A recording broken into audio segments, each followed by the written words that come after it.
Saludamos a todos, a los que están en sus casas. Espero que el sonido les llegue bien, los que lo van a ver online. Y yo creo que los que estáis aquí sí escucháis bien, ¿no? Va, perfecto. Bien, pues empezamos este curso que, como sabemos, creo que lo sabéis, estamos en un año jubilar sanjuanista, de San Juan de la Cruz, que es un santazo espectacular, muy querido, pero no es precisamente un santo popular. Con lo cual os puedo decir que no sabéis lo que se pierde el pueblo de Dios, ¿no? Que es un santo impresionante, de una sabiduría y de un sentido común fuera de lo normal. Entonces, el curso que vamos a tener en estos 5 días es un curso muy sencillito, muy básico, ¿no? Que San Juan de la Cruz da de sí para muchísimo, ¿de acuerdo? Entonces, lo que vamos a ver es como muy esbozar unas cuantas cosas que, bueno, si tenemos en cuenta que nadie vale, pues ya va a ser mucho, ¿vale? Pero es algo, quiero que tengáis claro, que es algo como muy básico, muy rudimental. En esta primera clase la clase se titula Contexto y vida de San Juan de la Cruz. Y vamos a intentar ver 3 cosas, ¿no? Primero, conocer el contexto histórico, religioso y cultural del siglo XVI, que es cuando vivió, comprender las etapas claves de su vida, de la vida de San Juan de la Cruz, y, por último, identificar cómo su biografía se refleja en toda su doctrina espiritual. Bien, ¿qué tenemos que decir de la España del siglo de oro y de la reforma del Carmelo? Pues mirad, la España del siglo de oro, básicamente la España del siglo XVI, y la reforma del Carmelo están profundamente unidas por el contexto religioso, cultural y político de ese siglo XVI, en plena contrarreforma católica. Lo voy a explicar un poco, ¿vale? Porque tampoco vamos a hablar aquí en una clase de historia, que me parece apasionante, porque la España del siglo de oro da para muchísimo en la contrarreforma también, pero bueno, vamos a también dar unas pinceladas para centrarnos un poco. El siglo de oro español está comprendido entre los siglos XVI y XVII y coincide con el momento de mayor hegemonía política de la monarquía hispánica y con la consolidación de España como el principal baluarte de la ortodoxia católica del mundo. ¿Por qué? Porque os acordáis que en el siglo XVI aparece Lutero y empieza lo que le llaman la reforma protestante, ¿no? Que al final empezó siendo una reforma y no empezó mal del todo, pero ya Lutero descarriló del todo cuando dijo que el Papa era el anticristo y se separó totalmente de la autoridad de la Iglesia de Roma. Fuera de la Iglesia de Roma no hay nada que sea verdad y ni sea convincente. O sea, la Iglesia es una santa, católica y apostólica, es la vera esposa de Cristo, dice otro santazo del siglo de oro que es San Ignacio de Loyola, y en ella tenemos el depósito de la verdad. Entonces seguimos en todo. Bueno, pues Lutero empezó bien, protestando por algunas cosas que estaban mal en la Iglesia, pero terminó francamente mal. Entonces produce, como sabemos, un verdadero cisma, rompe la Iglesia en 2, y esto tiene lugar en Alemania, en el siglo XVI, y al fracturar la unidad religiosa, la unidad cristiana, fractura también la unidad política y la unidad económica y un montón de cosas. Eso tiene un montón de trascendencia, ¿no? Y todavía seguimos. Pero bueno, en este momento fue un cataclismo. O sea, si 5 siglos después seguimos viendo las consecuencias de esa ruptura, en ese momento, cuando esa ruptura sucede, pues fue muy impactante y muy desconcertante. A eso se le añade que justamente también por esa época los castellanos salen a navegar y se encuentran en un continente nuevo. Si es que todos van para susto, la Iglesia que se nos rompe, de resulta que al otro lado hay más tierra, pero no pequeña, muchísima, mucho más grande que Europa, un continente nuevo. ¿Y qué hacemos? ¿Y en qué consiste? Y con las distancias de entonces, ¿no? Y lo que eso supone. Bien, pues todo eso, en medio de todo eso, España es el baluarte de la ortodoxia religiosa, o sea, donde se guarda, por decirlo de alguna manera, la mayor fidelidad a la Iglesia de Roma, a lo que siempre se ha creído. Y por eso se llama la Contrarreforma, porque la Iglesia se da cuenta de que aquello va fatal, de que efectivamente Lutero había descarrilado, pero había cosas que Lutero decía que eran ciertas, que estaban mal y que había que corregir, y entonces convoca un concilio ecuménico, que es el Concilio de Trento, que sí, fue muy bien, pero desde que se acabó el concilio hasta que llegó, por ejemplo, a América, lo que el concilio había dicho pasaron 50 años, porque las comunicaciones de entonces no eran las de ahora. Sí, a España tardó muchísimo en llegar todas las directrices de Trento y en aplicarse, pues aquí todavía mucho más tarde. Bien, pues en medio de todo esto, después de esta ruptura de la unidad cristiana, el Concilio de Trento le llama la Reforma Luterana y el Concilio de Trento inicia la Contrarreforma, ¿vale? O sea, lo que va en contra de la Reforma, buscando arreglar, limpiar, mejorar, adecentar todo aquello que la Iglesia estaba mal. Y España asume un papel central en la defensa de la ortodoxia del Concilio de Trento y de sus directrices, ¿no? Y favorece una espiritualidad disciplinada, doctrinalmente segura. Esto era muy importante porque había muchos errores, había muchas cosas extrañas, se mezclaba la superstición, no existía la New Age como ahora, pero había también un buen cóctel de cosas, ¿no? Luego había gente muy exaltada y luego siempre había gente desequilibrada que se amparaba en misticismos extraños. Bueno, había de todo. De todo aquello se busca aclarar esa confusión. Y aquí España, en esta tarea, la Iglesia española, pues de alguna manera significaba ortodoxia y fidelidad a la fe, ¿no? ¿Qué pasa?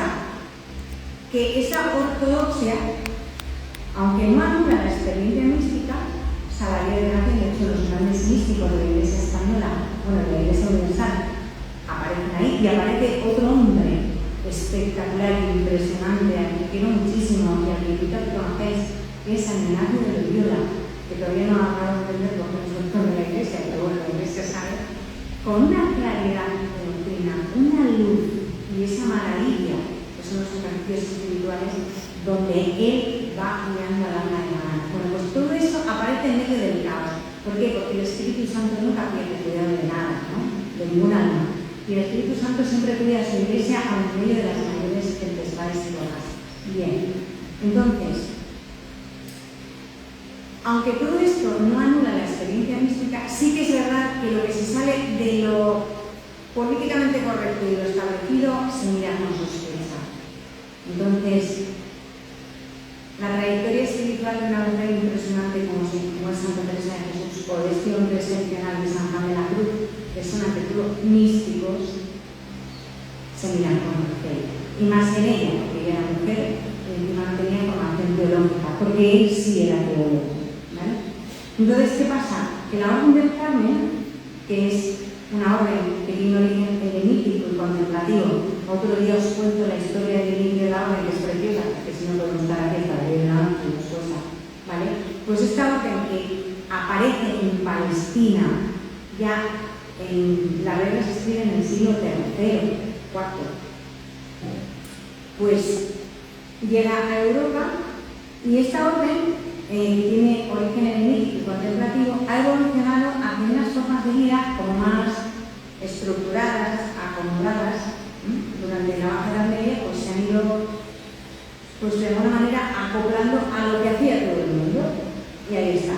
Y entonces, en el siglo XVI, este proceso de relajación disciplinaria pues fue percibido ya como incompatible con los ideales evangélicos y las exigencias espirituales de la vida religiosa tal y como la pedía el Concilio de Trento. Y entonces, la Reforma del Carmelo surge en el año 1562, en pleno siglo de oro, la Iglesia Santa Teresa de Jesús en Ávila, como una reforma que vuelve a las fuentes, ¿no? a lo primero, orientada a recuperar el primer carisma, mediante una vida de pobreza, de clausura y de oración. Entonces, Santa Teresa de Jesús, que es la Santa Santata, que nace en 1515 y muere en 1582, pleno siglo XVI, fue la principal impulsora de la reforma. Y su proyecto no se limitó a una reforma externa, es verdad que reformó la forma de vida externa de las monjas, el hábito, las casas, la manera de vivir en el exterior, sino que ante todo lo que propone Santa Teresa, y es lo más importante, es una interiorización profunda de la experiencia religiosa y de la oración, sobre todo de la oración mental y la unión del alma con Dios. O sea, lo más importante de la reforma de Santa Teresa es que hace que la oración mental, el trato íntimo con Dios, sea el centro de la vida. Eso es lo más importante.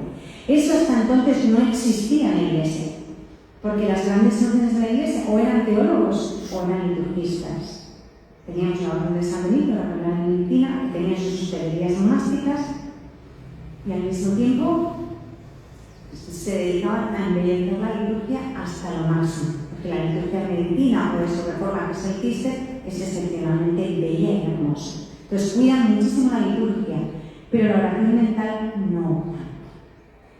Y luego estaban los grandes teólogos, agustinos, dominicos, franciscanos, pues que tenían su parte de defensa de la fe, su parte doctrinal, pero tampoco se dedicaban mucho a la experiencia interior, a la experiencia mística, a la oración. Y luego estaban otras órdenes, que ahora ya esas todavía no son nada, que eran las de redención de cautivos, los trinitarios y los mercedarios, que se dedicaban a cambiarse por los cautivos que los moros, los musulmanes, atrapaban en toda la zona del Mediterráneo.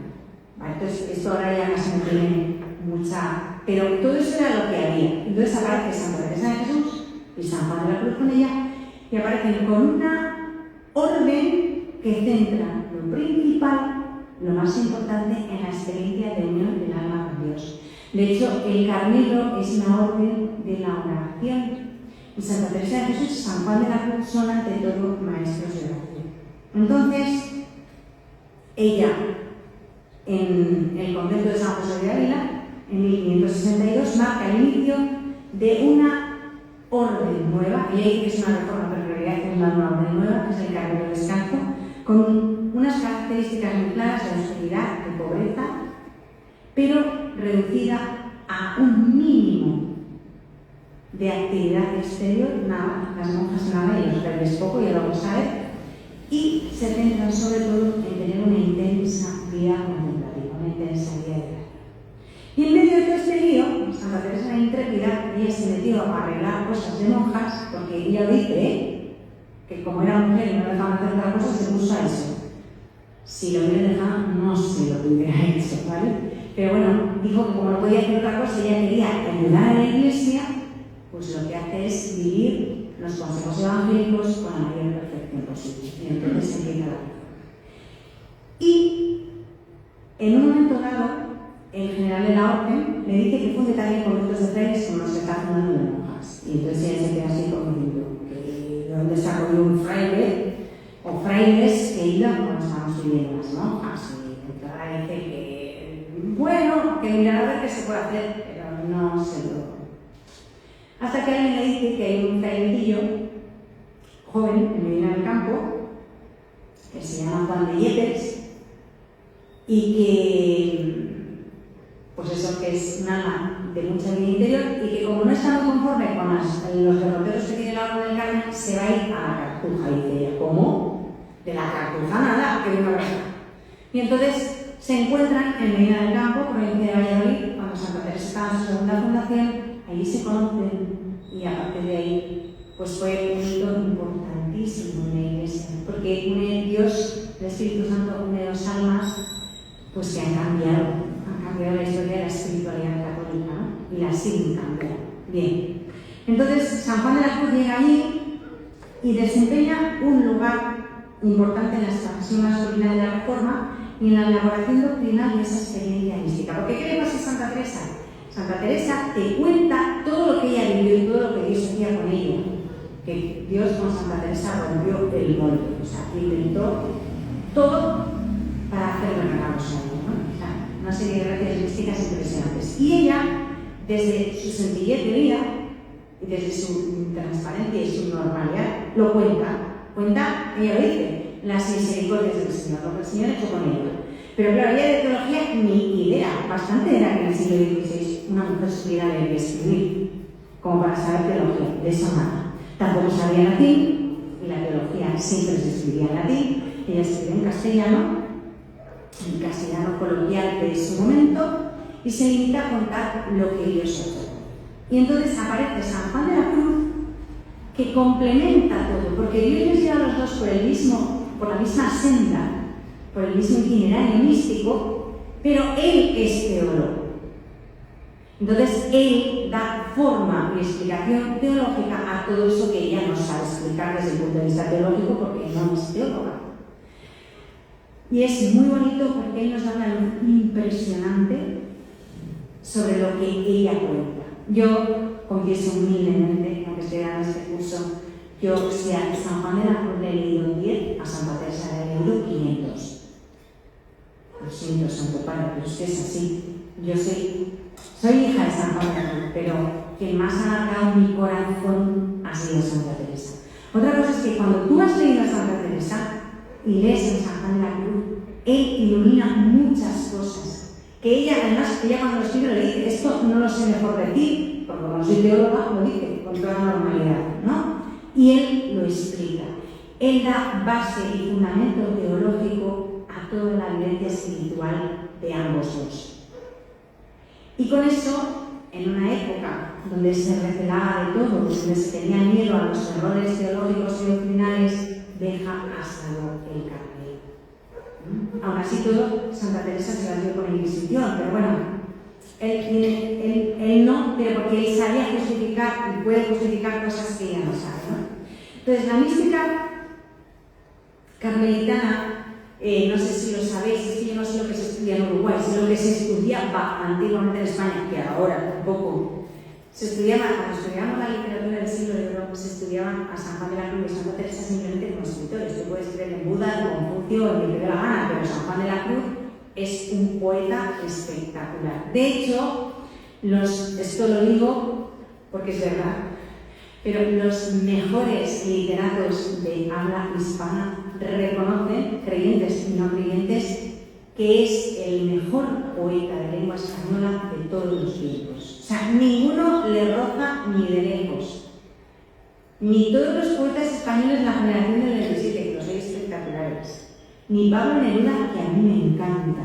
Ni muchos otros grandes literatos que han escrito en español, ninguno le llega a San Juan de la Cruz desde el punto de vista literario ni a la suela de las sandalias. O sea, es las liras, porque además se escriben liras, es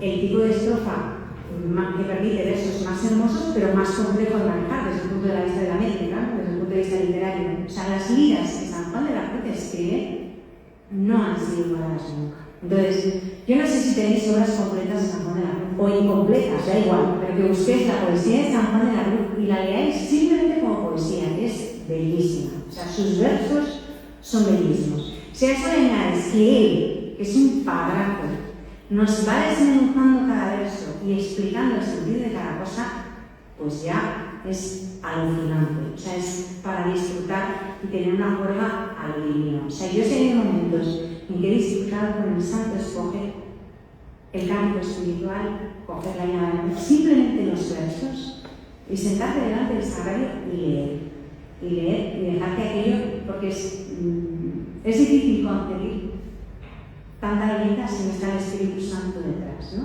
Entonces, bueno, pues, ¿por qué digo todo este rollo? Bueno, me sale la vena de hija, pero es así, ¿no? Una hija orgullosa de su padre. Es el mejor poeta de lengua española de todos los tiempos, ¿no? Y en su obra nos ofrece, además de esa maravilla literaria, la sistematización teológica de todo el proceso de purificación del alma expresada a través de la doctrina de las noches, la noche activa y la noche pasiva. Esto puede ser que os suene a chino cantonés, no asustarse, vamos a estar aquí 5 días explicando todo, ¿vale? No pasa nada. Y además, como soy muy torpe y muy pequeña, yo lo explico como para mí, o sea, como para tontos, es fácil, ya lo veis. Yo, como me lo toca hacer fácil a mí, pues luego lo cuento fácil, no problema, ya veis. Y hay un momento de su vida que marca un hito, un momento, me acordaba el otro día cuando lo traumático, y es cuando, así porque sí, porque no había ninguna razón para hacer lo que se hizo con él, le agarran y le llevan preso. Los mismos frailes, no le apresaron los luteranos, sino sus mismos frailes, los frailes carmelitas, le agarran y le llevan preso. Él estaba viviendo en Ávila, en la Encarnación, llegan una noche, como si fuera un malhechor, lo apresan y se lo llevan a Toledo, al convento de los frailes de Toledo, y ahí le tienen preso 9 meses, desde diciembre hasta el 15 de agosto. 9 meses que yo no quiero ni pensar lo que tuvo que ser aquello, porque yo vivo en Toledo, os puedo decir que aquí hoy hace fresco a lo que hace en Toledo. O sea, en Toledo tener 45 grados en verano es bastante normal. Y 45 grados secos, que se te seca el alma, la vida, la garganta y el espíritu. O sea, se te seca todo. En una habitación minúscula, encerrado en una pililla, con una tronera arriba, y ahí casi a oscuras, casi sin comer, maltratado, castigado públicamente y físicamente.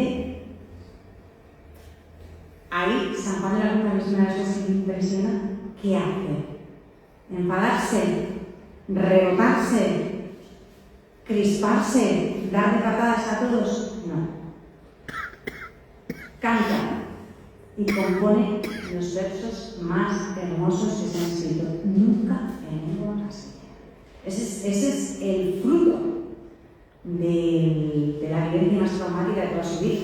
O sea, escribe toda la noche, en una noche oscura, con ansias, en amores inflamada, es bellísimo, y escribe la llama de amor viva. O sea, lo más lo escribe ahí. Para que veamos, esto se enlaza con la charla del domingo por la tarde, que una herida y un sufrimiento no tiene por qué ser infecundo, ¿no? Cuando se abraza con amor, sin rabia, sin dar botes, sin dar patadas, eso da lugar, pues, a una belleza impresionante, pues, como Jesucristo en la cruz. Ante el aparente fracaso, nos está salvando, es el acto de amor más grande de todos los tiempos. Y San Juan de la Cruz vive así, ¿no?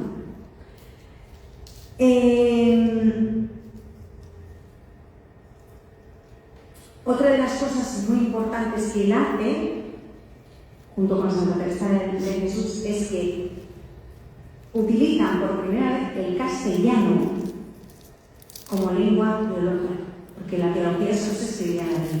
San Juan de la Cruz, aparte de que sus versos son en castellano, todas sus explicaciones, todos sus tratados están escritos en castellano. Eso fue muy innovador, ¿no? Y luego la combinación perfecta de su experiencia personal y de su reflexión doctrinal. Y luego, desde el punto de vista literario, hay una cosa muy hermosa, por eso hace tan hermosos sus versos, es la cantidad de símbolos y metáforas que él utiliza para expresar lo inexpresable, ¿no? Entonces, bueno, recapitulando, la significación histórica de la Reforma del Carmelo, ¿cuál es? Pues tenemos que interpretarlo como una respuesta plenamente integrada en la Contrarreforma católica, una vivencia del Concilio de Trento, ¿vale? Que lejos de representar una espiritualidad ambigua, extraña, heterodoxa, constituye un modelo de mística clara, segura, institucionalizada y totalmente compatible con la mayor fidelidad a la Iglesia, con una obediencia eclesial sin duda ninguna, o sea, sin una pizca de contaminación de nada, ¿no? Y luego al mismo tiempo coincide con el ideal político y religioso de la monarquía hispánica de aquel momento, que era llevar el Evangelio y llevar la fe católica a todo el nuevo mundo que se había descubierto. Y de alguna manera los carmelitas fueron los que primero llegaron también a América para evangelizar, ¿no? De hecho, sabemos que llegaron bastante pronto a México, aunque es verdad que los pioneros fueron los franciscanos, los que primero llegaron siempre, ¿no? Fue la orden de San Francisco. Pero los carmelitas también fueron llegando. Bien, entonces, vida de Juan de Yepes. Juan de Yepes es su nombre civil, nace en Fontilleros en el año 1542. Y él es, pues como os acabo de decir, una figura relevante.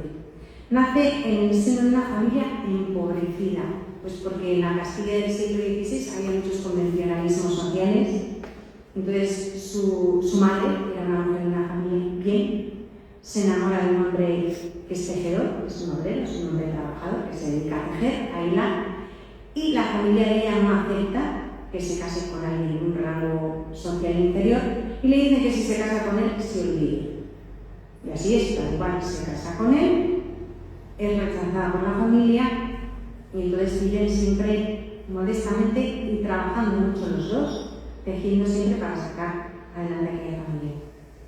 Su padre muere cuando era pequeñito y su madre se encuentra viuda con 3 hijos que mantener. Pues en aquel momento creo que vivían en Arévalo, que es un pueblo de Ávila un poco grande, pero trabajando muchísimo sin llegar. Y sabemos que el segundo hermano, el mayor era Francisco, que vivió muchos años, el segundo era Luis y luego el pequeñito era Juan. Luis, sabemos, históricamente consta que murió puramente de inanición, de hambre, o sea, de pura necesidad, que el niño murió. Esto también a él marca profundamente, ¿no? O sea, el dolor, el sufrimiento. Y de ahí se van a Medina del Campo, pues porque Medina del Campo entonces era, para que os hagáis una idea, cuando iba a gente a pie, pues que es verdad, Medina del Campo era en Europa como Nueva York. O sea, el centro financiero más importante de Europa era Medina del Campo. Sí. Yo cuando me mira, de hecho la plaza mayor más grande de Europa es la plaza mayor de Medina del Campo. Ahora es un pueblo más o menos grande de Madrid que donde Chimpú, que no me escuché yo en Medina, pero es que es verdad. O sea, ya no es lo que era, pero en ese momento era el mayor centro financiero de Europa. Las ferias más importantes tenían lugar ahí, era un centro de comercio. Y de hecho, la banca europea empezó en Medina del Campo. Y el término bancarrota viene de Medina del Campo. Porque esto no está en el guión, pero os lo cuento porque es muy bonito, vamos a ver, es muy interesante. Los banqueros se ponían en unas bancas que no tenían, y ahí ponían el dinero. Y ahí, pues, especulaban con el dinero, era que estaba viendo el banquero, yo te presto, tú me prestas, los intereses, el pito, tal. Y entonces, al banquero que le iba mal y se quedaba pelado, pues decía, está en bancarrota. ¿Y qué hacía? ¡Zas! Rompía la banca. Y así sabía que ese se había quedado arruinado. Y de ahí viene el término bancarrota. O sea, más castellano no puede ser, venía del campo, ¿no? Bien, pues su madre se traslada ahí y es lo que ahí puede haber más posibilidades pues, de salir adelante con sus hijos y de encontrar más trabajo.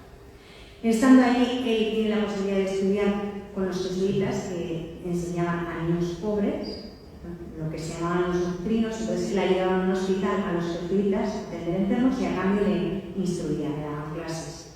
Pues de todo, ¿no? De todo lo que podían enseñar a un niño. Y en el año 1563 ingresa a la Orden del Carmen y adopta el nombre de Fray Juan de Santo Matías. No sé por qué no es San Matías, pero bueno, sí es así, Juan de Santo Matías. Y después le envían a la Universidad de Salamanca, que es uno de los centros intelectuales más importantes de la época, donde estudia filosofía y teología escolástica. Y con esta sólida formación académica sale de la universidad. Y esto nos explica el rigor conceptual y teológico de su pensamiento místico que vamos a ir viendo desmenuzadamente poco a poco en los días sucesivos de todas sus obras. Él ve que la orden es un desorden y entonces se plantea en serio marcharse a la Cartuja y Santa Teresa que se entera, porque Santa Teresa todo lo contrario. Se parecen en el camino espiritual, pero ella era mujer y él era hombre, ella era súper extrovertida y él era súper introvertido, ella era muy tirada para adelante, muy lanzada y él era muy reflexivo, o sea, no se parecían en nada, como un huevo y una castaña, ¿vale? Pero se complementan. Entonces Dios les cuenta. Y Juan, cuando conoce a Santa Teresa, queda, pues, como todo el mundo que la conocía,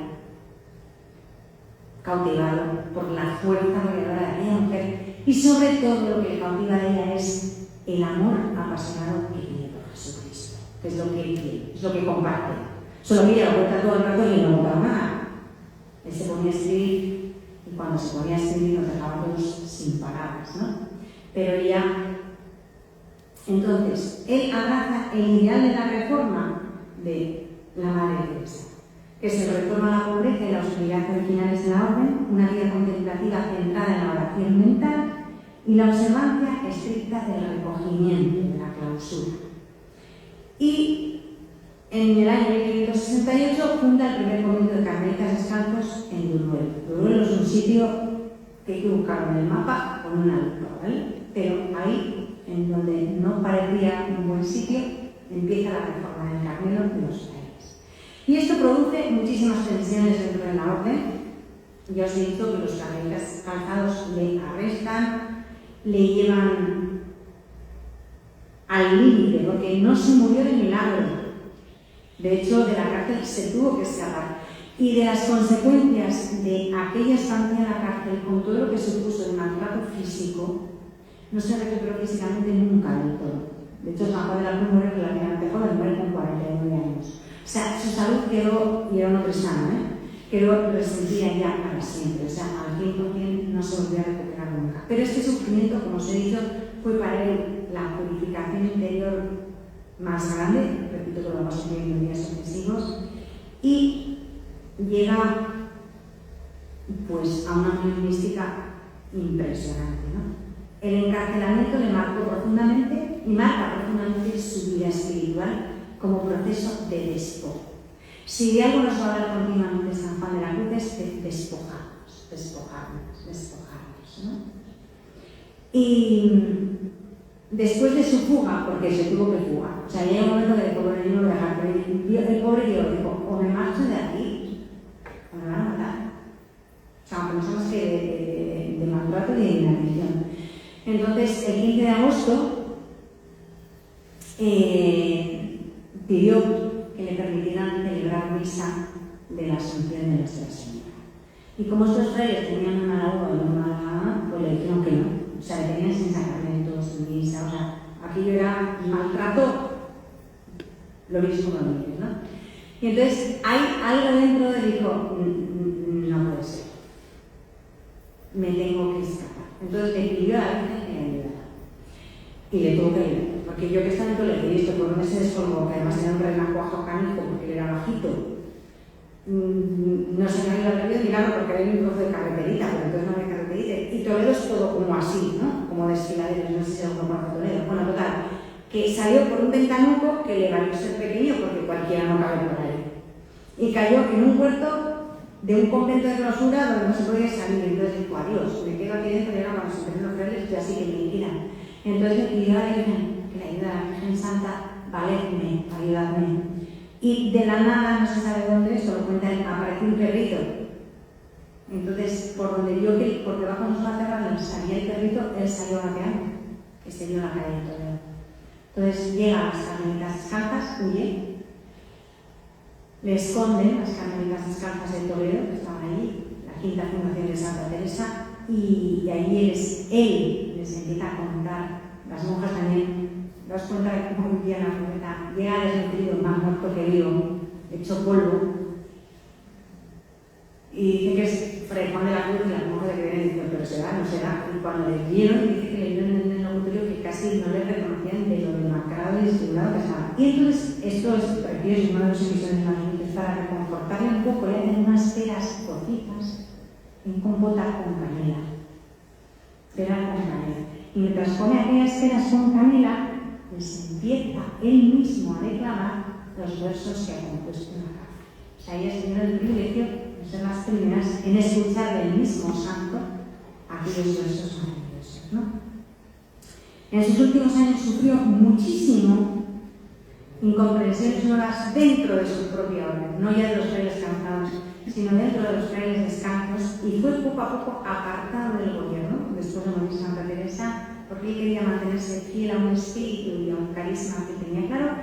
Y bueno, pues como cuando las obras son de Dios no falta nunca la contradicción, pues se encuentra con frailes que no le entienden, que van desfigurando aquello, y él suavemente pero firmemente, como hizo toda su vida, se oponía. Decía, esto no es así, nuestra Madre Teresa no hubiera hecho esto así. Entonces, pues Pues ya una persona así nunca cae bien, siempre molesta. Entonces ya estaba destinado para venir a México.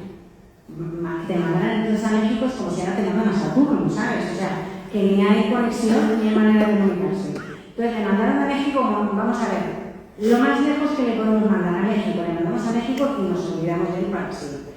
Pero, entre medias, se enfermó gravemente y murió. Llegó a México porque murió antes, pero si no se muere, acaba en México. Cosa que los mexicanos todavía están lamentando, porque hubiera sido, imaginaros, hubiera sido peregrinar al sepulcro de San Juan de la Cruz en México. Pero bueno, normal que lo tenemos un poco más cerca de Segovia, pero no hay ningún mexicano aquí, ¿verdad? Porque sí, ¿no? Pero bueno.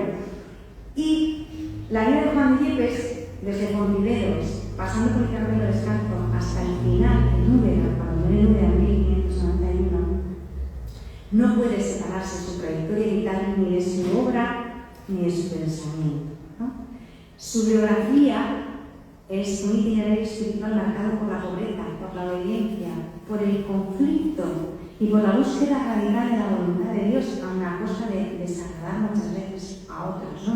Él fue fiel a la verdad. Y esto en el marco del siglo de oro español y de la Contrarreforma.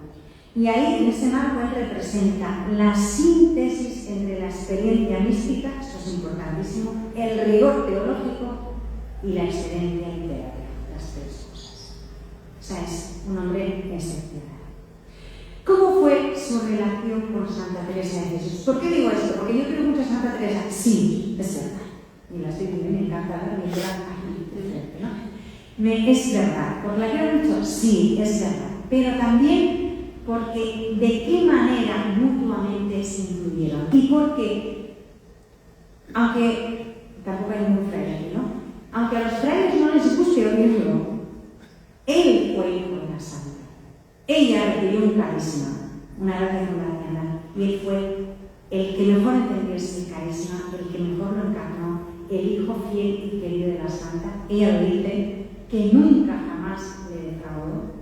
Ella dice, alguien había de ver que no le defraudara. Este es Fray Juan, que porque ese frailecillo pequeño podrán romperlo, podrán aplastarlo, pero lo hace permanecer, ¿no? Y así fue.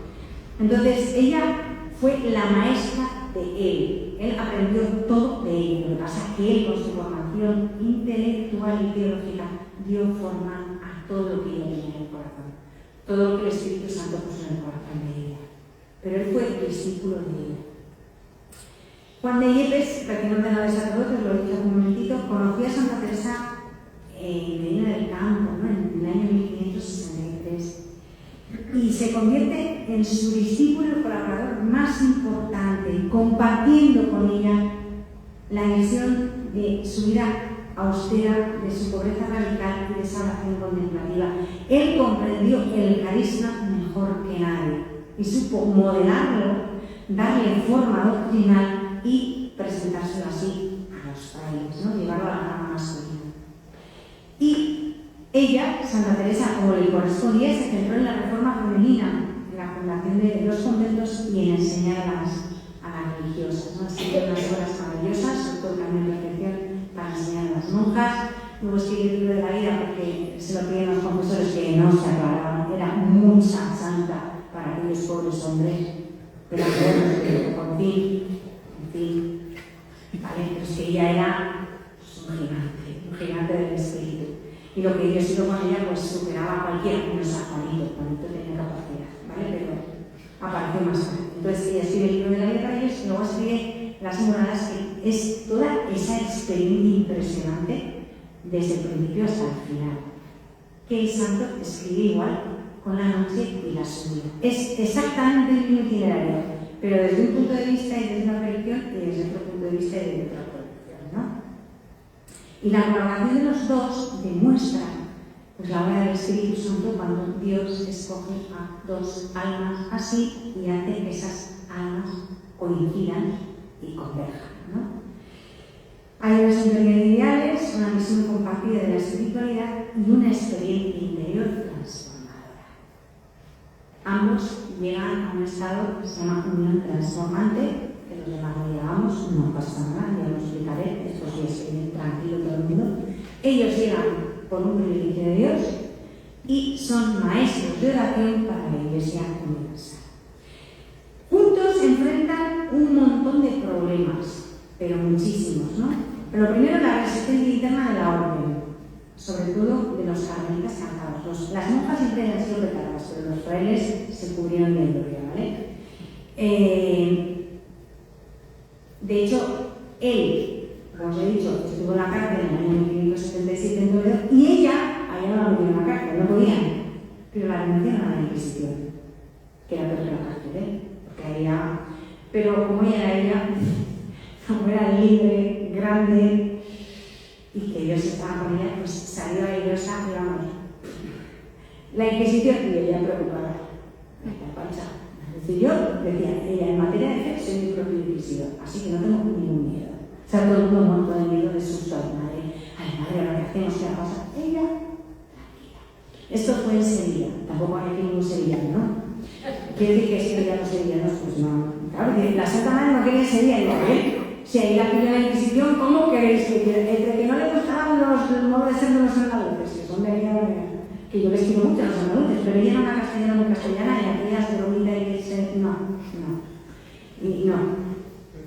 Y luego la trinca y la Inquisición, y luego le llaman un arzobispo que se la lleva a Sevilla, y luego después de que la lleva allí, que no era broma, irse desde Valladolid hasta Sevilla, después va y no la deja fundar, pues no. Y luego que tiene un calor de 2009, mucho más calor todavía que en Castilla. Y entonces ella dice, en Andalucía, harta penitencia tienen con la calor, porque los andaluces no dicen el calor, dicen la calor.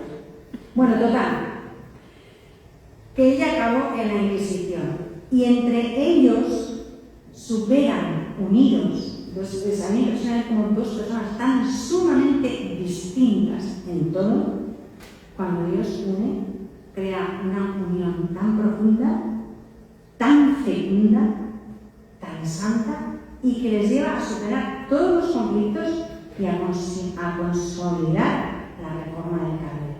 Y aquí seguimos. Con boterías, con baches, con cosas que, bueno, pues porque la reforma del Carmelo está formada por hombres y mujeres humanos, pero seguimos 500 años después, ¿vale? Se influyen mutuamente Teresa sobre Juan, porque a ella le inspira la disciplina, la austeridad y la vida contemplativa, como ella la ha recibido de Dios, y se lo explica. Y Juan influye muchísimo sobre Teresa. ¿Por qué? Porque, claro, no tenemos grabadoras, hubiera sido genial grabar las conversaciones que tuvieron, pero no hay manera. O sea, ni nadie podía cotillar aquello, no hay manera. Aunque hay monjas que dicen, aún así todas las monjas de todos los tiempos son cotillas, pero yo creo que estoy con estas que dejo aquí porque también son monjas aquí. Entonces, ellas les podía la curiosidad y miraban por las rendijas y por los objetos. Y las monjas de la Encarnación dicen que en más de una ocasión les dieron a los dos en éxtasis que llevabas un palmo del suelo.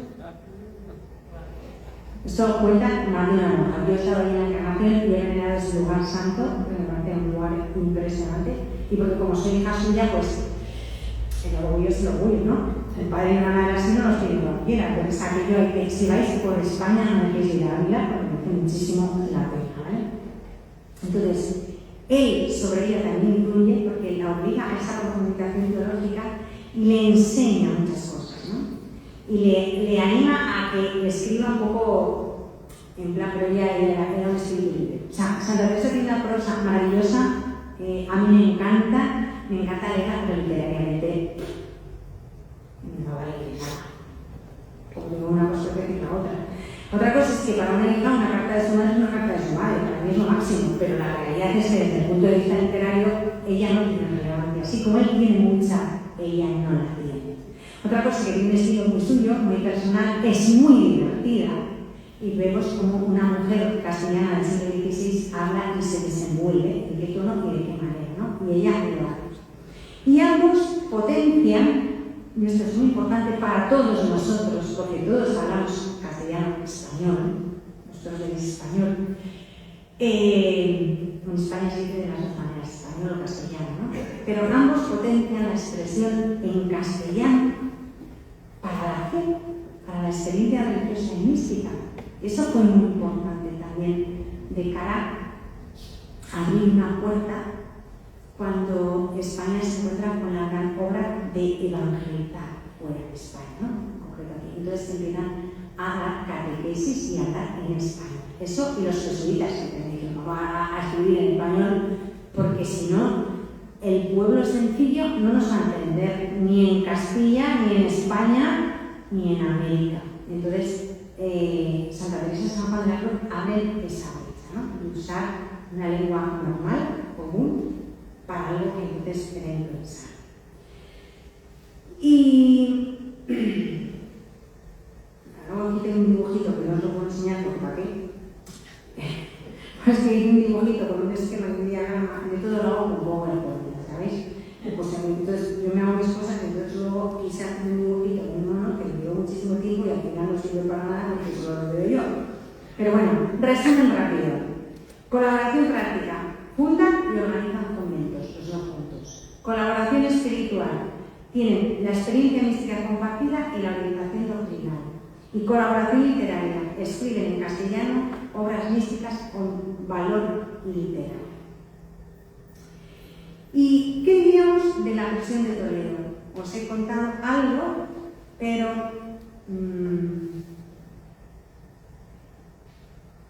creo que hay que matizar alguna cosa más, ¿no? Yo creo que es importante. La presión de Toledo tiene lugar entre los años 1577 y 1578, ¿vale? Y es uno de los episodios, como os he dicho, más significativos en la vida de San Juan de la Cruz. Su encarcelamiento no solo marcó un momento de sufrimiento extremo, estuvo a punto de morir, y como os he dicho, nunca se recuperó del todo de aquello, sino que se convierte, y esto es muy importante, en el escenario de transformación espiritual y literaria en que él va consolidando todo su pensamiento místico. Él era un miembro activo de la rama masculina de la Reforma del Carmelo, ¿no? Y entonces, como sabemos, esto a los no reformados les sentó muy mal. Y aunque no es nada testimonial, pero sí que hubo una verdadera persecución de calzados contra descalzos, ¿no? Entonces, cuando lo detienen y se lo llevan a Toledo, le acusan de desobediencia, cuando era el hombre más obediente del mundo y más manso que nos podamos imaginar, y de incitar divisiones. No incita divisiones. Lo que dice es que el que quiera ser calzado sea calzado y ya, y digo, como tiene que entender, el que quiera ser descalzo sea descalzo, pero que respeten esa posibilidad, ¿no? Y en esa presión, como hemos dicho, viven unas condiciones de aislamiento, de precariedad y de maltrato físico bastante aterradores. Y una de las cosas más tremendas que sufrió fue la violencia psicológica. Le amenazaban constantemente de que le iban a matar, le mienten, buscando doblegar su voluntad, ¿no? Indudablemente le dicen que Santa Teresa pues, ha sido condenada por la Inquisición, que muchos frailes habían abandonado la Reforma y se habían ido, que estaba solo, que desistiera, o sea, una mentira de las veces, ¿no? Para ir minando su voluntad y su confianza en Dios. Su contacto con el exterior es nulo, pero no tiene más que ese martirio interior ahí, y psicológicamente eso fue pues, como muy machacante, ¿no? Pero lo grande es la dimensión espiritual que le da este sufrimiento. San Juan de la Cruz transforma el dolor físico y el dolor psicológico en una experiencia mística. Evidentemente el Espíritu Santo actúa, no lo hace él, ¿no? Pero su disponibilidad, su mansedumbre, su entrega, su abandono en Dios, hacen que eso que es tremendo llegue a ser una fuente de fecundidad insospechada. Y introduce en su obra dos conceptos que los vais a oír ahora y los vamos a oír los 4 días que quedan porque son muy importantes. El concepto de noche oscura del alma y despojo interior. Así como la palabra favorita de Santa Teresa es determinación, todo el rato estamos con que hay que determinar si hay una palabra de determinación para arriba, la determinación para abajo, la determinación y venga definitiva y determinada, San Juan de la Cruz, su palabra fetiche, por decirlo de alguna manera, es despojo. Vamos a estar despojados por arriba y por abajo, por derecho, por izquierda, despojo. ¿Vale? Noche oscura del alma. ¿Qué es la noche oscura del alma? Es el proceso de purificación del alma a través del sufrimiento. El sufrimiento, él nos va a enseñar, no es una maldición. El sufrimiento no es señal de que todo va mal. El sufrimiento no significa que Dios no nos quiere y nos ha abandonado, sino el sufrimiento es una herramienta que va purificando al alma. De hecho, el sufrimiento vivido al trasluz de la cruz de Cristo tiene la perspectiva de la eternidad, de la salvación, de la resurrección, de la vida, ¿no? Esto es muy importante. ¿Y el despojo interior? ¿El despojo interior qué es? La renuncia a todo apego terrenal para acercarse a la unión con Dios. O sea, ir quitando todo aquello que pueda ser un obstáculo. Y Lacarte consolida su visión de la mística como un tránsito activo, o sea, yo camino, que yo quiero caminar, no es que me lleven, sino que yo voy por la oscuridad, por la noche, hacia la luz. O sea, después de la noche siempre llega el alma. Y cuando más profunda es la noche, ¿sabéis en qué momento es? Esto es así, si no esta noche, os levantáis y miráis. El momento en que la noche es más negra y más oscuro es el momento inmediato al alma. Después de la oscuridad más profunda de la noche, ¡pum!, empieza el morir. Esto es la noche física, la noche material que nos rodea, en la vida espiritual también. Entonces él rápidamente se da cuenta de eso y lo aplica a la vida espiritual. En la cárcel de Toledo, San Juan de la Cruz intentó componer sus poemas mayores. Ahí surge el cántico espiritual, una parte importante la escribe en la prisión, la empieza a escribir ahí. La noche oscura también la inicia en esa celda y la llama de María la escribe entera ahí. No sé si tenéis obras de San Juan de la Cruz o no. Yo os aconsejo que si podéis, os hagáis con un ejemplar, porque es algo que merece muchísimo la pena, ¿vale? Si empezáis a leer a San Juan de la Cruz, leedlo con buen sentido y orden. San Juan de la Cruz nos invita a leer como una iluminada que escuché yo hace poco tiempo, que había empezado a leerlo por la llama de María y no había entendido nada muy claro. Una comida no se empieza por el postre, se empieza por el primer plato. El primer plato es el cántico espiritual, que no es que sea más light, pero es más fácil de tragar, ¿vale? De digerir. Después ya se lee La Noche Oscura, el poema de La Noche Oscura, que además tiene dos explicaciones, noche y subida, y después la llama de Morena. ¿Por qué? Porque los poemas son cortos. El cántico espiritual tiene 42 estrofas. Pero bueno, así todos son cortos. Pero luego él desarrolla cada estrofa y lo explica. Y las explicaciones son bellísimas. Y lo mismo pasa con La Noche Oscura. Lo que pasa es que La Noche Oscura desdobla la explicación en dos. Tiene dos ritmos: subida y noche. Es más de lo mismo, pero en dos versiones, por decirlo así. Bueno, no son dos versiones, parte primera y parte segunda. Y luego la llama de Morena, que ya es el final, es el culmen. Y eso se le quiere recomendar leerlo lo último, no lo primero. ¿Vale? Entonces, en este periodo, además de estas tres obras mayores, poemas mayores se llaman así, redactó varios poemas menores y glosas que luego se recopilaron con el título de poemas menores, como por ejemplo, uno que es precioso es El Pastorcico, y empieza a trabajar en la subida al Monte Carmelo como comentario de La Noche Oscura. Total, que en la cárcel de Toledo fue el caldo de cultivo para los tres grandes poemas místicos y los primeros borradores de todos sus comentarios en prosa. ¿Por qué? Porque había un cartel un poco caritativo que le daba pena a él y le daba papel y pluma, porque si no confía escribir con un dedo en la pared, pero hubo uno que se compareció un poco y le dio papel y pluma.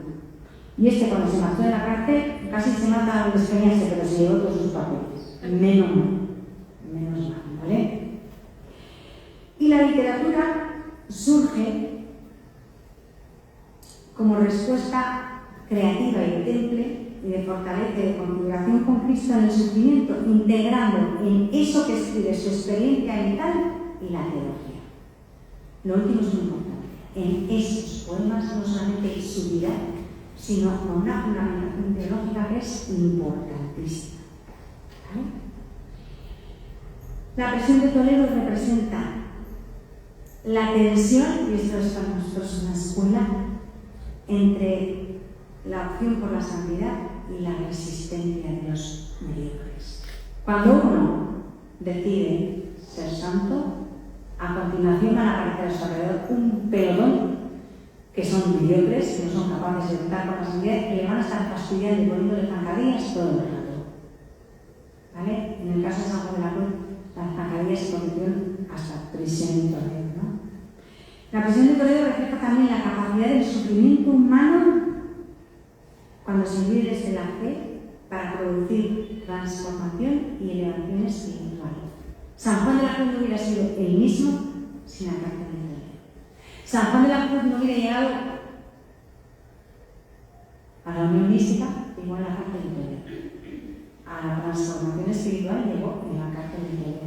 No hubiera sido igual, no hubiera escrito lo mismo, hubiera sido a lo mejor súper santo, que no digo que no, pero la riqueza y la belleza que Él nos ha dado han sido gestados en la cárcel de Toledo.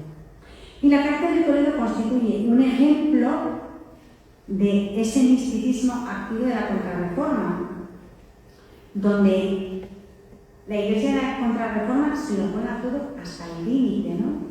Por fidelidad a la Reforma del Carmelo y a la ortodoxia católica, Él asume la cárcel y lo que haga falta, ¿no? Entonces es un paradigma. En conclusión, podemos decir que la presión de Toledo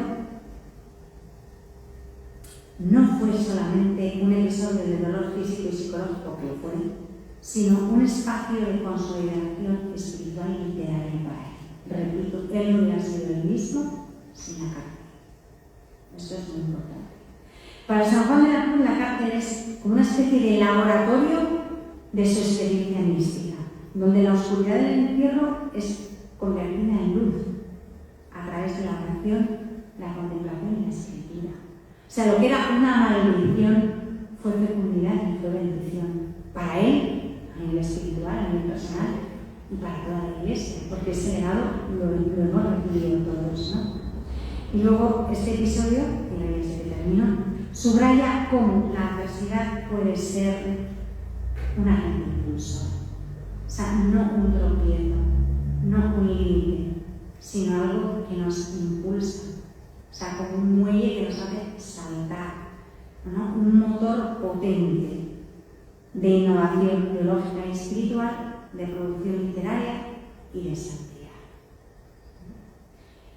Esto en el marco pues, del siglo de oro español que os decía. Yo sugiero cada día, al final de la charla, os voy a sugerir una lectura. Os digo que es bueno que si podéis conseguiros unas obras de San Juan de la Cruz. Yo creo que online hay alguna, pero no sé si son muy fiables. Yo no, yo soy de aquel libro de la vida. ¿Vale? Pues estos sugeridos. Pero leer lo que os digo, no todo el rollo que luego mañana me con la cabeza así sin haber entendido nada. Es que esto yo ya lo he vivido. Porque yo te sometí y luego al día siguiente tenía una carta con un pombo. Me acuerdo que el religioso que me llevaba a mi carta está muy santo, porque tuvo mucha paciencia conmigo. Me decía, hija, todo eso es porque has leído lo que te dije yo no leyeras, ¿verdad?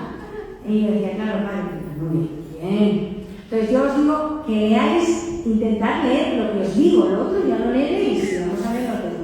Centraos en lo que os digo y no en lo que no os digo, por bien de todos, ¿vale? Entonces, para mañana sería bueno que leáis, si os está bien, del Cántico Espiritual, el prólogo. No te entero, el prólogo. Porque si no nos vamos a hacer una bola mental. Y de la subida del Monte Carmelo, subida al Monte Carmelo, del libro primero, los capítulos del 1 al 5. ¿Vale? Si leéis más, atenderos las consecuencias. Yo, el que había que no es leer. Y si no da tiempo de que mañana no pasa nada. Esto os lo dejo como la pauta adecuada para ir leyendo poco a poco sin hacernos líos, ¿vale? Hacerlo de la manera correcta. Y esto es, hoy damos ya por concluida la clase. Hoy ha sido, como si dijéramos, el rollo más rollo, porque quizá esta primera clase que nos pone a San Juan de la Cruz en el contexto histórico y tal, fijaos, es que parece una clase de historia o de literatura que me ha reprimido muchísimo, os hubiera podido contar muchas más cosas, pero me reprimo para buscarme el tiempo, ¿no? Pero ya mañana vamos a ver la noche oscura, que es la vía purificativa. Os digo los títulos para que se os pongan los dientes largos, y os miráis semanas.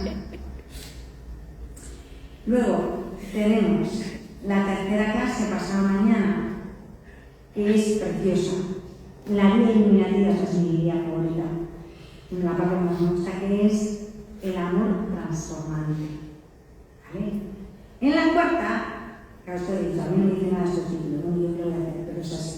La cuarta es la vía unitiva, la unión mística, que es muy preciosa, pero a mí me motiva poco, porque como no voy a llegar, no llego, pues igual sabéis saberlo, pero prefiero la otra, la anterior, ¿no? Y la quinta y última,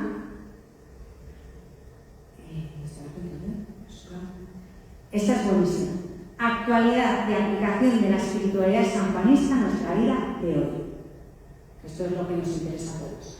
Pero primero es bueno que tengamos una síntesis de todo. Entonces, pues nada, muchas gracias por vuestra paciencia y hasta mañana a las 7:30. Aquí seguimos. Y a los que están en línea, pues lo mismo. Mañana a las 7:30 aquí nos vemos. 7:30 hora uruguaya, ¿eh?